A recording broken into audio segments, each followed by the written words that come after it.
funny. So in the last video, we figured out what our issue is. It's this windshield frame. All those little circles are spot welds. They all got to come out to take this windshield frame off.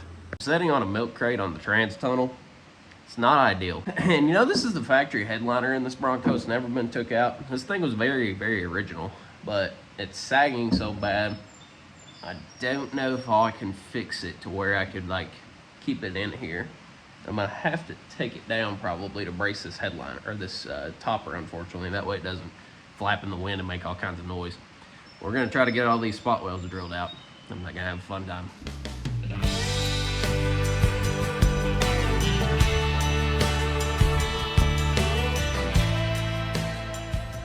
And now that first pass, all we're trying to do is make a nice indent where the spot weld is.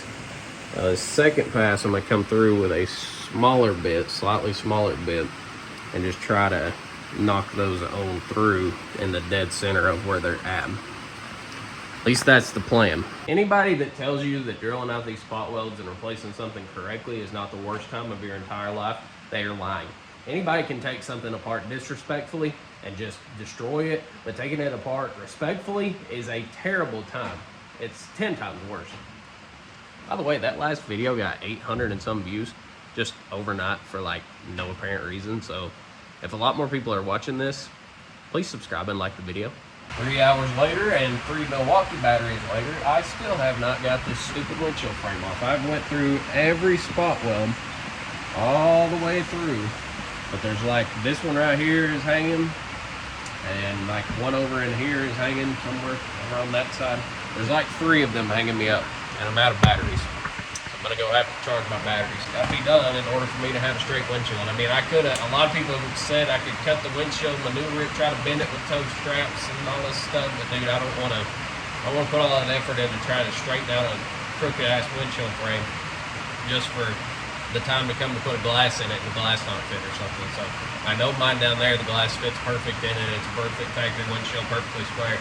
I would rather just put it on here than, you know, try to make this one work. Thank sweet baby Jesus, we finally got this flipping windshield. These spot welds from the factory are no joke, dude. Look at that. All that drilling just to get that off there. Now, you gotta take my other one, fit it up to it, and spot weld all that in, which is gonna be real fun. Didn't bend my hinge, I don't think at all. My hinge is still straight as an arrow. And that's the biggest thing you gotta be careful about, is that's just a tiny little hinge, real thin. And I've been very patient. My patience has been wearing thin, but I took this little, just scraper and was basically pecking it down into the spot weld.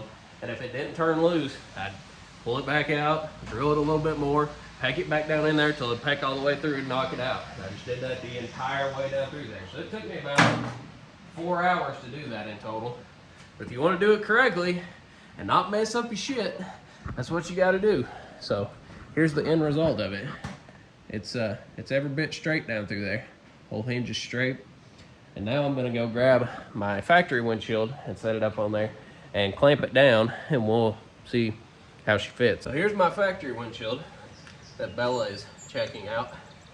First thing I gotta do is take the windshield wiper motor off here, because can't have that on there.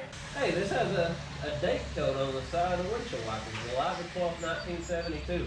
That's cool as shit. I didn't know that was on there. Going ahead while I'm at it and just cutting away this factory gasket to get this windshield out, because I've got a brand new gasket anyway. It's gonna have to be replaced.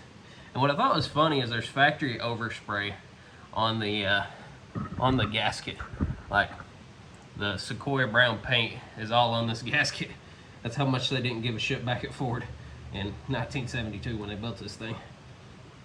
Fun fact, my Bronco was supposed to be a 73, but from what I've been told, they really cracked down on the emissions back in 1973, so they registered as many as they could as 72s to avoid emission standards. So that's why my Bronco is a complete Ranger, even though it's not stamped as a Ranger, because in 72 a Ranger trim package didn't exist. They just made them a fully loaded sport. And in 73 is when they started the Rangers.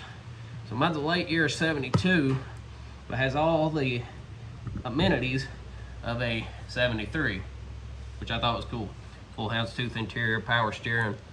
It's pretty much fully loaded.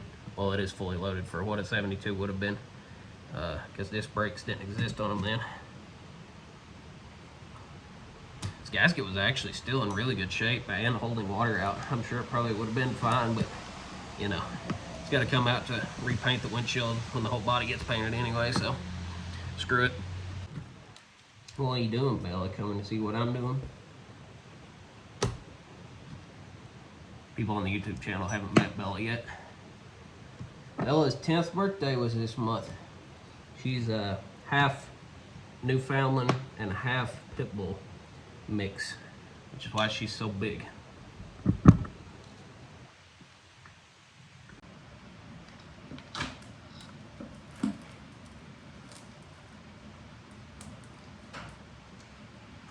Wow, there's still glue resin up in there. Look at this. Even after 50 years, there's still adhesive right along there that stretched itself out. It's still sticky after 50 years. And they don't make them like they used to. Oh, here's our factory glass. Better be careful with this. It's all slippery from it being wet outside. I also don't want to damage this chrome trim around the outside of the windshield. So, don't really know how it comes apart. There we go. There's one piece.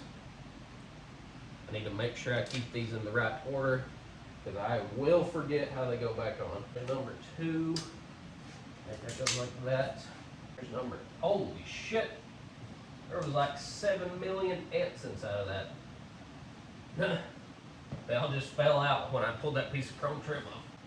Hopefully y'all can kind of see this. I might need to change my camera angle up. It's a little late now, I done pulled them all off. There's another. And one more piece, and we'll have this. Got all of them out right here. Just need this one more on this corner. Here we go. And there's all the chrome pieces. Cool.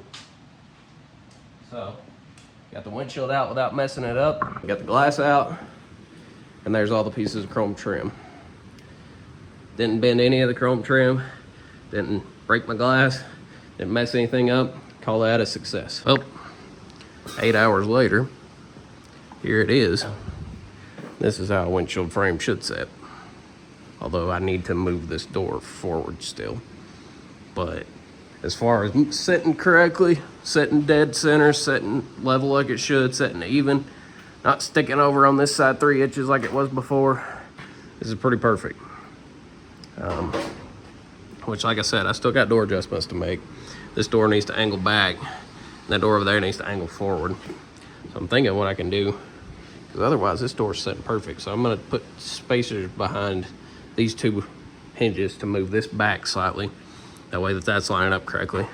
And I think on that side, what I might have to do is shim this rear body mount right here to twist it that direction just a hair. That way that this moves forward. Right now it's sitting so far back, this won't even close correctly. So I need it to come forward right here. I shimmed the inside of the hinge already, and it helped it a little, but it still didn't draw it forward like it should. I need it to come quite a bit more forward, as you can tell. It's sitting high up here. Need that to just cock forward. If anybody has a tip on how to cock that forward just a little bit, let me know. For now, we've at least got the correct windshield setting on here, and that's a big step, because that one just wasn't gonna work. This one is good. So once we get that mounted on there, and I can adjust the doors properly to it, I can hang the front fenders. I'm gonna have to notch my fender or notch the rocker panel, one of the 2 on the driver's side, in order to get that fender to set correctly.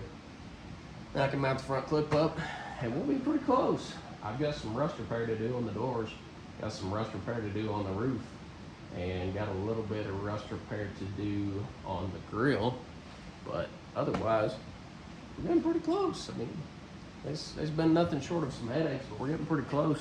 And you know, that last video I uploaded is about to hit 1,000 views last I went and checked, which is pretty crazy considering I didn't really think that much of it. I mean, it was just a normal video, but I appreciate everybody that watched it. If they come to this one, then I appreciate that too. But I'm very proud of how this thing has came along.